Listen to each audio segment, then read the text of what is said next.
Osmotic pressure. Now what is osmotic pressure? In this diagram, there are two containers and these are connected through this tube, and in between there is a semi-permeable membrane. Now in this container there is a pure solvent, and in this container there is a solution. Now what happens through this semi-permeable membrane? Through this semi-permeable membrane, particles of solvent move towards the solution. This is so because the amount of water in this container is more than in case of solution. So the solvent molecules will move towards the solution through the semi-permeable membrane. Now to stop the movement of the molecules, solvent molecules, through the semi-permeable membrane towards the solution, some pressure has to be applied. Now on applying this pressure, what happens? At a certain pressure, on increasing this pressure on the solution side, at a certain pressure, the movement of the solvent molecules towards the solution stops. And this pressure at which the movement of solvent molecules towards the solution through a semi-permeable membrane stops is called osmotic pressure. Now, what is the formula for osmotic pressure? Osmotic pressure is denoted by pi, and it is equal to concentration of the solution multiplied by gas constant into temperature. Concentration of solution is given in terms of molarity. So this can also be written as N by V into R into T. So this is the mathematical expression for the osmotic pressure. So again, the osmotic pressure of a solution is the excess pressure that must be applied to a solution to prevent osmosis. That is to stop the passage of solvent molecules through a semi-permeable membrane into the solution. Osmotic pressure is what kind of a property? It is a colligative property. Why it is a colligative property? Because it depends on the number of solute molecules and not on their identity, not on their nature. Now the process of flow of the solvent through semi-permeable membrane is called osmosis.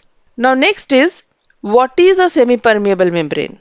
A semi-permeable membrane appears to be a continuous sheet or film, and it contains submicroscopic holes or pores through which small solvent molecules can pass. Now examples of osmosis, what happens due to osmosis? If a wilted flower is placed in fresh water, what happens? The flower is revived. Why? Because wilted flower means the cells of the flower, they don't have enough amount of water. When it is placed in fresh water, this fresh water moves through the semi-permeable membrane into the cells. It moves through cell membrane into the cells, as a result of which the flower is revived. Raw mangoes shrivel when pickled in brine. Next, blood cells collapse when suspended in saline water. Saline water has low water content. It is a concentrated solution. Blood cells have high water content in comparison to saline water. So what happens? Water moves out of the blood cells, and because of which the blood cells collapse. Now all these substances are bound by membranes. Now the membranes can be of animal or vegetable origin. Now what is this membrane? This membrane is semi-permeable membrane. It may have animal origin or vegetable origin. It can occur naturally, such as in pig's bladder, or parchment, or it can be synthetic, that is cellophane. So these are the some examples of semi-permeable membrane. Small molecules like water can pass through these holes of semi-permeable membrane, but the passage of bigger molecules like solute is hindered. Now since only solvent molecules can pass through the semi-permeable membrane, if this membrane is placed between solvent and solution, as in this experiment, if the membrane is placed between solvent and solution, then what happens? Only the solvent molecules will flow through the membrane from pure solvent to the solution. And this process of flow of solvent is called osmosis. Now this is the expression for osmotic pressure. Next, pi is equal to N by V into R into T. Here N represents the number of moles, which can be written as W2 by M2. W2 is the weight of solute and M2 is the molecular weight of solute. Rearranging this equation, we get this expression. Now again rearranging this expression, we get the value of molecular weight of the solute in terms of weight of the solute, osmotic pressure, volume of solution, gas constant and temperature. Thus knowing the quantities, that is W2, T, osmotic pressure and volume, we can calculate the molar mass of solute. So we can calculate the molar mass of solute by knowing the elevation in boiling point, depression in freezing point, relative lowering of vapor pressure, and by measuring the osmotic pressure. So osmotic pressure provides another method of determining molar mass of solutes. Now this method is widely used to determine molar masses of proteins, polymers and other macromolecules. Osmotic pressure method has advantage over other methods as pressure measurement is around the room temperature and molarity of the solution is used instead of molality. So as compared to other colligative properties, its magnitude is large even for very dilute solutions. Even if we take very dilute solution, the value of osmotic pressure is large. It is useful for biomolecules as they are generally not stable at higher temperatures, and polymers have poor solubility. The biomolecules generally they are not stable at high temperatures and have poor solubility. So osmotic pressure method is suitable to determine their molecular weight because osmotic pressure method is used at room temperature.